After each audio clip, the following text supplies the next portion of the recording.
Assalamu alaikum, welcome to Game Changer. I'm Maryam Zia. In today's program, we will be talking about the counter-terrorism efforts and, of course, the ever-evolving dynamics surrounding the use of Afghan soil against Pakistan.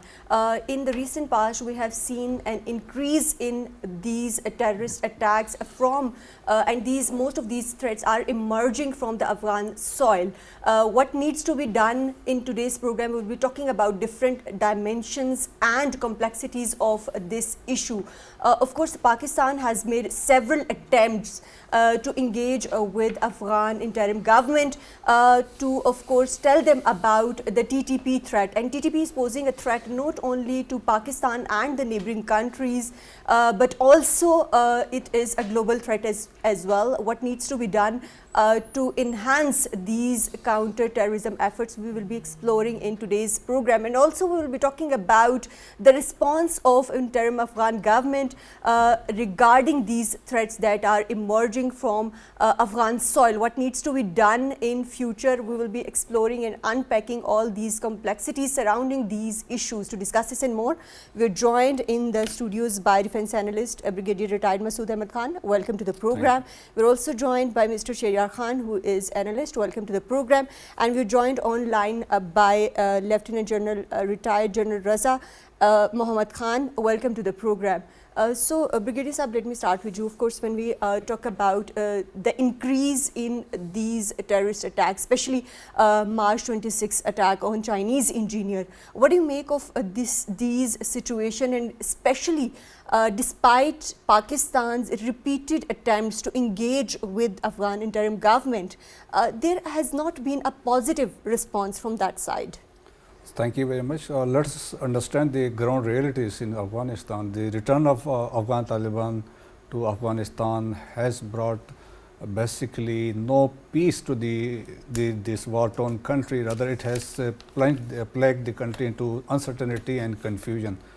And now the Afghanistan, after 15 August 2021, has now become an epic center of terrorist organizations, if namely TTP, and then Eastern Turkestan Islamic Movement, and the Islamic State of Khorasan, Al-Qaeda, Tehrik-e-Taliban, Tajikistan. So they are threatening not TTP's only Pakistan, the rest they are threatening the regional countries, the Central Asian states, and recently we have seen the Islamic State attacking in Moscow, the concert hall attacks.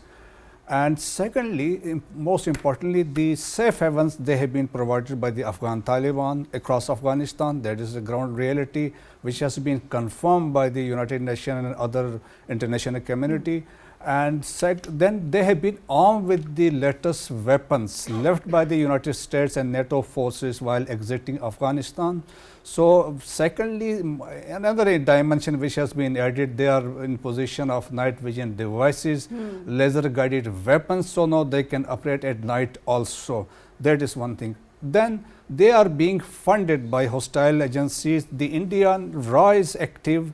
The General Directorate of Intelligence of Afghanistan, they are also active in funding anti-Pakistan, this TTP, and also they are getting fresh recruits from Afghanistan, also from the Pakistani side. So, and they have full liberty of moving inside Afghanistan under protocol and protection of Afghan security forces. Right.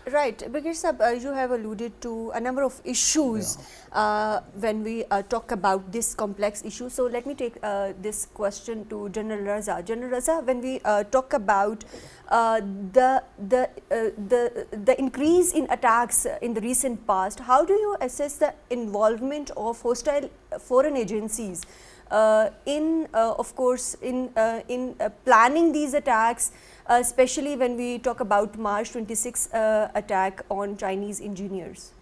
I'll first, refer you back to the recent politico-military developments, where the NACTA chief and also the Interior Minister had addressed a press conference, and they had asked the Afghan government formally to either arrest all those who were involved in the attack on the Chinese engineer while they were traveling to Bisham, or that they should hand them over to Pakistan for necessary action.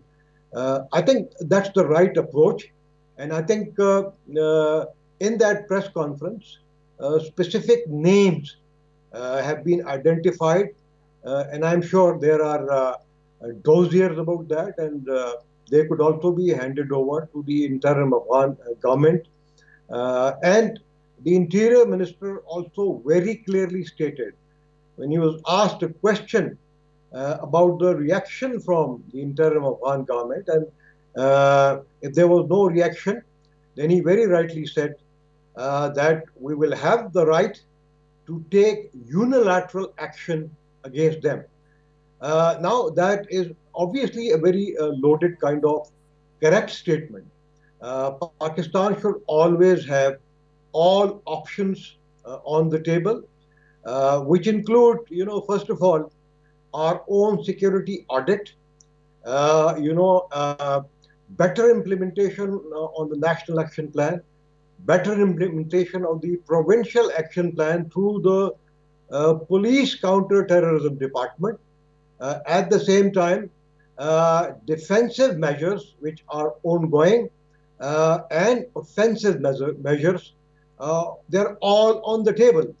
And I think at the appropriate time, the government of Pakistan would probably authorize the military to take all necessary actions. This, reaction by us would also include, various political, economic, and also diplomatic incentives and disincentives for the present government in Afghanistan if they fail to respond to our concerns and they continue to hurt the Pakistan-Chinese combined economic interest.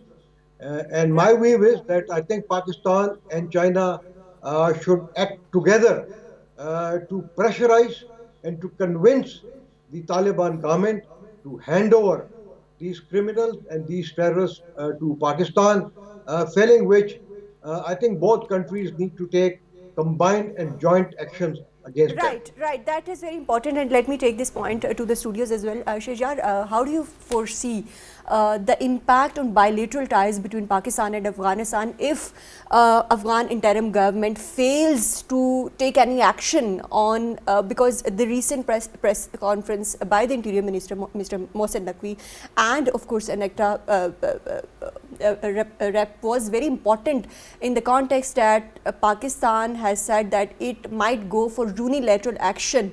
So how do you foresee the impact on bilateral ties between Pakistan and Afghanistan? So Maryam, when it comes to bilateral ties between Afghanistan and Pakistan, they're already at the lowest ebb. Given the fact that the Taliban government in Afghanistan hasn't really shown any eagerness or any willingness to take any actions against the TTP. Now, when it comes to this press conference, the Minister for Interior and the National Coordinator of NACTA, they provided irrefutable evidence that this whole activity, the attack on the Chinese personnel, was planned and got material support in Afghanistan in a lot of detail. And I'll tell you what the reason for that is. Now, when it comes to the TTP, they haven't really claimed responsibility for this attack.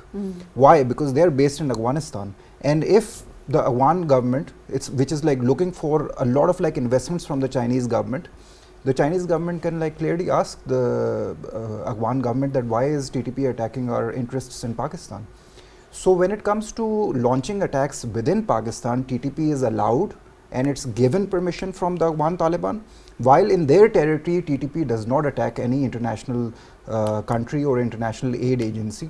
Why? Because they don't want to get the pressure from the Afghan Taliban. So you can see a dual policy, or I would say an operational tactic that TTP is using, that they cross the border, they hire people, they send them, they train them, they give them material support, they let them cross the border and they conduct these activities in the territory of Pakistan. So this Right. is a question mark again on what our regional partners are doing Right. and what their policy should be. Right. And obviously it's A also number a of sign of Central Asian self-reflection states, as well. a number of Central Asian states have Definitely. also shown their, of course, concerns regarding all these evolving dynamics. But Brigadier Saab, that takes me to my next question. That is, do you think that since Taliban's takeover in Afghanistan, there has been some kind of strategic depth that has been given to these Taliban, to these TTP elements, because their tactics have changed, they are working and organizing, and even their PR and media wing is operating, has very much evolved in the last 2 years. Exactly, and basically, most importantly, they are being now facilitated beside giving the depth, the safe havens, weapons, equipments, funding, recruitment, and also facilitating targets, attacking targets inside Pakistan. As you highlighted, when we talk of this Basham attack, also in 2011, it was on 13 July 2011, there was another suicide attack again on Chinese. It was in Upper Khoistan, Dasu, where 9 Chinese were killed. So it was later, it was established, it was TTP and Eastern Turkestan Islamic Movement, they were involved in this attack, and also it was facilitated by then NDS and RA. So now it is General Directorate of Intelligence and also the RA which are facilitating these attacks. Beside, they are having depth, the safe haven sanctuaries inside Afghanistan. So Afghan government is, it is now understood they are not serious as far as controlling these TTP elements are concerned, but as the Interior Minister has highlighted, the involvement of the TTP and also the handlers, basically one Qari Abdullah and one Khan.Lt, basically the mastermind, they were basically controlling this operation. And then the suicider, the Muttaqi alias Taqi, who entered into Pakistan via Waziristan. He stayed in Pakistan 4 months prior to the attack, and then the vehicle which was used, which was brought into Pakistan via Vaish Mandi to Chaman, then to Zob, Dera Ismail Khan, Chak Dara, and subsequently to the target area. So we, as far as we are concerned, we have no doubt the involvement of Afghan government, the RA and the rest are these proxies. The Chinese, they have now also acknowledged the involvement of TTP, and privately they have said the TTP, the Afghan government, they have stepped in their back. Despite the fact the Chinese, they are helping the Afghan government, they are facilitating them at international forum, they are supporting the Afghan government, but despite all those efforts, still the Afghan government is using TTP against their interest to... Right. And General Saab, in your opinion, how has Taliban's victory in Afghanistan has influenced the operational dynamics and resurgence of TTP, especially when we talk about increase in attacks on Pakistan forces and military sites? Unfortunately, I think the TTP is clearly an extension of the TTA. And there have been reports when people from the TTP were seen roaming about freely inside the offices of the Afghan Ministry of Defense, their Ministry of Interior, and other places. And they are reluctant to take action against them for a very silly reason, and that is that in the past they have helped them. But I think that's a grave mistake, and they must understand that the TTP is actually destabilizing the entire region because of their actions. They are trying now to follow a policy wherein the relations between Afghanistan and Pakistan could get, worse than what they are at, where the Chinese government is getting actually nervous and they are feeling that probably their investment in Pakistan is insecure. And at the same time, I think while the Chinese they have reassured the government and the people of Pakistan that these incidents will not roll back the Chinese investment and commitment inside Pakistan. But it is very natural that they are concerned with whatever is happening there. And that is an issue. I think which the Chinese government must openly take up with the present Afghan government. They are also investing heavily inside the Afghan economy. And I think indications from them directly to the Afghan government that any further terrorist activities inside Pakistan against the Pak-Chinese economic interests will not be Right. tolerated. And if Right. they occur, then they themselves will actually hold back their investment, not only their investment in Afghanistan, but their diplomatic and political support to Afghanistan as well. And I think the actions, as I said earlier, by China are as important as they are by the government of Pakistan. Right, right. And Sheharyar, what do you make of the previous efforts that were made by Pakistani government to engage with the interim Afghan government regarding this TTP issue? And how do you see that Pakistan's perception of interim Afghan government has changed over these few years or months, rather we would say, regarding this TTP issue? So, Maryam, I was always of the view that talking directly to an anti-state actor or a terrorist organization wasn't a very good idea in the first place. These whole negotiations should have been directly conducted with the Afghan government, which is basically giving them safe havens to operate from their geographical location.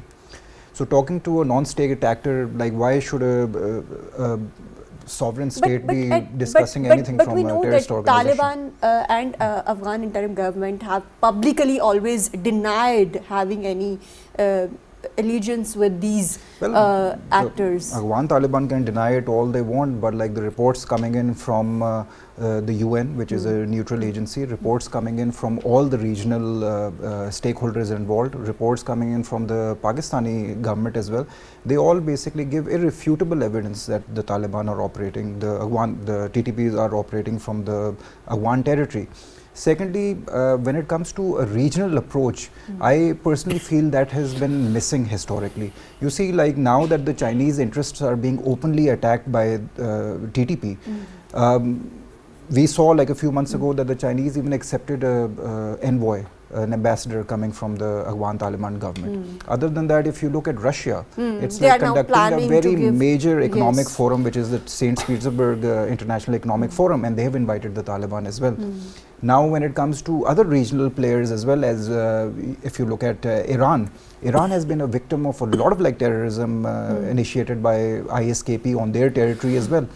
Now, Taliban, for the first time since taking power in 2021, they are investing $30 million in the Chabahar port. So you can like see that all the regional players have a bilateral relationship with the Afghan Taliban, and that has emboldened them further. Why should they take action against the TTP while the rest of the regional players are cooperating with them? You earlier alluded to UN's report. In what ways UN report has highlighted that after Afghan Taliban takeover in Afghanistan, TTP has benefited? In what ways? Can you tell us about those? So first of all, the UN, it's a sanctions committee report. It gives like very stark evidence that the Afghan Taliban are also like supporting the families of TTP fighters as well. They're like intermarriages, and there they are gave 5 like to 7 Afghan TTP members, and if we include their families, the number raises to around 60-70,000. 70,000, and then who's like paying their salaries as well? Who's giving them subsistence allowance? Where is all of this money coming from? Other than that, as Brigadier Saab also mentioned, there are a lot of like latest state-of-the-art weaponry that was left by the US forces. They are in possession of those sophisticated weaponry. Other than that, they are very easily crossing the border. Like they also like try to take over because it's still a very porous border. It is porous. That's like something that Pakistan needs to basically fix on their side. But obviously, they tried to take over territory in Chitral, which was also stopped by the Pakistani forces. They are recruiting people. Now this like whole refugee situation, which became a very big national security threat for Pakistan. They have like recruited people who have been living in Pakistan for the last like 20 to 25 years. Other than that, when it comes to developing a narrative, anything that happens and the government is like taking action, they very recently even attacked the Chief Minister of Punjab. And by naming her, they basically said that they're like conducting activities which are anti-Islamic in Pakistani universities.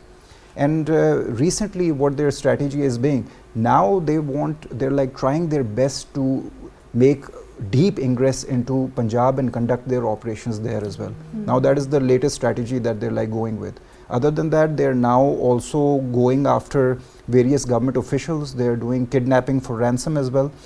And this like whole situation again is becoming a big issue which needs to be catered to. Right. And all the answers basically lie in the geographical location of Afghanistan, which is controlled by the TTA. Other than that, again, I would like mention that Pakistan is lacking in the way that we have not been able to bring a regional consensus on handling this situation.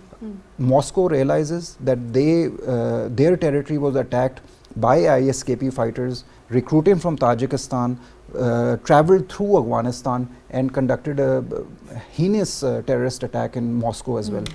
Will all the rest of the countries, are they like waiting for these terrorist organizations to launch attacks in their territory as well? Let me take this question to Brigadier Saab. Brigadier Saab, how significant is to designate TTP as international terrorist organization, and especially when we talk about efforts in counterterrorism in regards to specifically when we talk about this particular group? So first of all, let's understand it is basically, as we recently said, talked of a United Nations Analytics Support and Sanction Monitoring Team which issues a report annually. So it's the third time this year again they confirm our viewpoint of TTP's presence inside Afghanistan, operating and against Pakistani targets. That is one they confirmed. Then it was United States CENTCOM chief General Kurela. He appeared before the Senate Armed Services Committee and he said TTP is a significant threat to Pakistan's stability, and he confirmed what we were saying in the last 2 years. Then it is the United States Special Envoy on Afghanistan, Tom West, reconfirmed the TTP's threat to the Pakistan and other terrorist organization. The Linda West, which is the permanent representative of United States in the United Nations, she also confirmed. The SCO recently they confirmed the presence of terrorist organization inside Afghanistan and threat to region and Pakistan. The Collective Security Organization, they also said there is a threat. And more recently there was a firm in England, they said the terrorism and the use of drugs by Al-Qaeda and Taliban, basically they are financing terrorism against Pakistan. So the threat is real as far as, and there is another development as we were talking about. This is a great game now which is going inside Afghanistan. As we said, the Chinese, they have accepted the Bilal Karimi as ambassador to Beijing. Then the United States, they have decided to open its embassy in Afghanistan to counter Chinese and Russian influence. Russians, they have recently decided to remove the name of the Afghanistan from the terror list. So that is another development. The Indians are there playing a major role inside Afghanistan. The so-called technical team, they are acting as the full-fledged embassy in Afghanistan. JP Singh, he visited Afghanistan twice this year, and he met Muttaqi and other officials in Doha. He has been meeting with Haqqanis and other. Abbas Satakzai, one of their ministers, an Indian commission from Dehradun, he facilitated these talks. So Indians are, they are very active inside Afghanistan. So every country they are playing. inside Afghanistan. So Chinese, Russians, and the other countries. So the right, and all these factors have somehow strengthened TTP. Exactly. And if we look at the way it has been operating in the last 2 years, can you elaborate on the organizational or structural changes and also the operational dynamics that they have gone through in the past 2 years? Because there is a stark shift in which they have been operating since the Taliban takeover in Afghanistan. Yes. Previously, in Pakistan, their organization, the administrative units that they had, there were 7 administrative units in Khyber Pakhtunkhwa, 2 in Punjab, 2 in Balochistan, 1 in Gilgit-Baltistan. Now they have increased, 1 for South Punjab, and 1 for Khan.Lt division in Balochistan, 1 for Makran division, because now they have an understanding and alliance with the BROS, the Baloch militants. So therefore, they have now alliance with those inside Balochistan. So that is the development. In addition, the Afghan Taliban, they have facilitated their alliance against with Hafiz Gul Bahadur group. There were deadly daggers drawn previously, being Wazirs and Masood. That rivalry was there, but now they have rejoined. But still, I am sure they are going to operate independently. At the same time, Hizbul Ehrar, another the Jamaatul Ehrar, the faction, there are 2 factions. They have also joined Taliban. So the Afghan Taliban, they are also playing a pivotal role in reunifying the Afghan terrorists, the Taliban Pakistan against Pakistan. So they have reorganized basically, and they are accordingly they have facilitated inside Pakistan, and we saw those 11 individuals arrested by the Pakistan in Basham attack. They were inside Pakistan. Right, and General Raza, what do you make of this situation regarding specifically when we talk about recent intelligence reports that indicate that TTP is being financed by India? How significant is this factor in all this? Well, I think the intelligence agencies, the armed forces of Pakistan are fully aware of all these reports, and I'm sure they will take that into consideration. I think their efforts, to break the nexus amongst all those terrorists, whether it is inside Pakistan or abroad, I think that is also going on. We are not aware of that, but I'm sure that is going on. At the same time, I think there was a mention of border fencing. Well, I think the border fencing between Pakistan and Afghanistan is complete, except small areas which are very difficult, to surveil and to erect fences. But the border fencing between Afghanistan and Iran, I think, needs to be completed and expedited. And I would suggest that, depending on what was decided during the visit of the late Iranian foreign minister and president, I think there could be a joint effort between Pakistan and Iran to complete that fencing and also jointly surveil it. Also, which is very important, that I think the provincial counterterrorism department are funded appropriately. We have seen, the KP's budget being announced, and I went through that, and I did not notice significant allotment, for counterterrorism, because they are the frontline state, and I hope that the government of Balochistan would also allocate enough funds for counter-terrorism to their police department, to their counter-terrorism department, to enhance their capacity to beat the terrorists. These are actually important sort of defensive measures that we must undertake.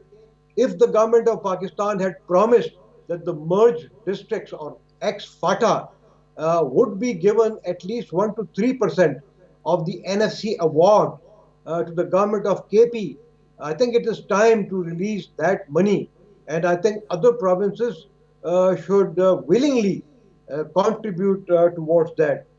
Finally, I think the government of Afghanistan must stop testing, the patience of the people of Pakistan, the government of Pakistan, and the law enforcing agencies of Pakistan, because there is a limit to that. And I think, again, that whether they are registered or unregistered Afghan refugees, they must go back to Afghanistan under a phased program. Right, right. And Sheharyar, of course, this is very important, but patience is running thin, as General Raza has also alluded to in Pakistan regarding these cross-border attacks. And also, how do you think that Pakistan can balance the need for cross-border attacks in Afghanistan with, of course, from further escalating the tensions between both the countries? What needs to be done?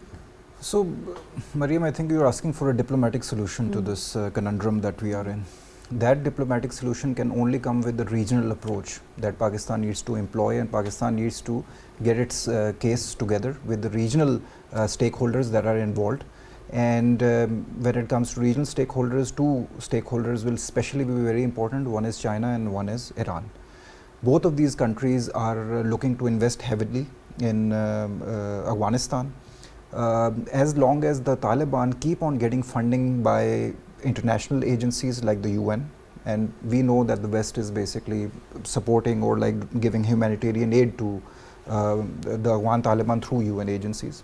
Other than that, a lot of investments are coming in to Afghanistan through Chinese companies, especially in like mines and minerals and other construction infrastructure related projects as well. Other than that, due to geopolitical tensions, Iran is also looking to open its area and like go get access to Central Asia through Afghanistan as well. So they're also looking the other way when it comes to these security lapses that are originating from Afghanistan basically. So either all of these countries will look at their self-interest and not employ a regional approach, and later on all of this like issue will boil over, and it will like right now it's affecting Pakistan. But can Pakistan take some concrete diplomatic measures in regards to Afghan interim government support to TTP? Well, when it comes to Pakistan, Pakistan has a lot of cards, and it's when it comes to access to Central Asia, Central Asian countries cannot like get access to the Arabian Sea through Afghanistan. Afghanistan is landlocked. When it comes to getting power, energy, when it comes to getting imports in terms of like food, when it comes to wheat, when it comes to even cement, anything that is like required in the construction or to provide nutrition to the Afghan people, that goes through Pakistan. So Pakistan has like a lot of cards that it can play. Right, right.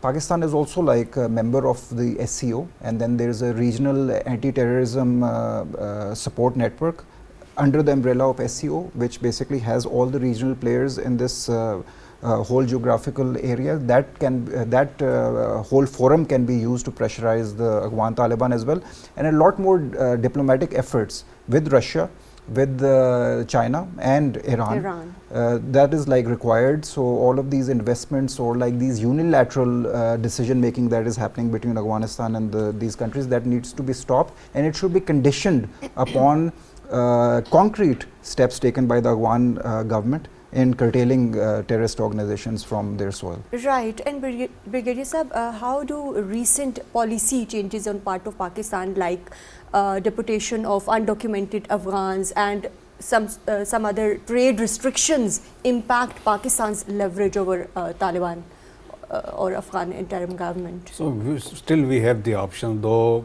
that was the first the deporting illegal Afghans from Pakistan, right, and about 1.7 million, about 5 million they have gone back to Afghanistan. The process has basically now slowed down, so that can be activated. That is one thing. And second, as far as the Afghan transit trade is concerned, we have a great leverage in that Afghan transit trade. We can slap fee processing on the various goods transported to Afghanistan, and also we can ask the bank guarantees from the importers from inside Afghanistan, that these stuff which is being transported to Afghanistan goes to the actual destination. And we can also ban some certain stuff. Basically, these things are smuggled back into Pakistan. And we can also approach international United Nations to ban and restrict the movement of some Afghan leaders subsequently. And most probably, we have basically exhausted all the diplomatic as well as the political options now.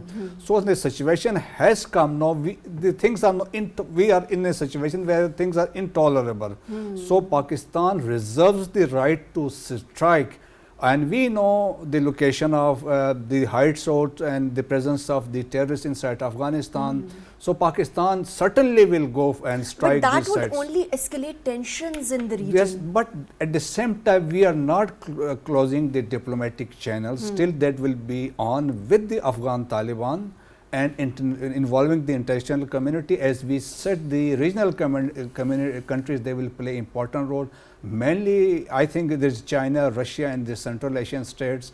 They can play an important role, majorly China and the Russians. So they can play, and rest diplomatic channels are open still. But and we can do this side by side, striking at the same time and having backdoor talks as well. Yes, exactly. Right, right. And lastly, General Saab, in your opinion, what concrete measures can Pakistan, or long-term strategies can Pakistan pursue to ensure peace and stability not only within the country but within the region, keeping in mind the evolving dynamics in regards to these non-state actors and groups like TTP?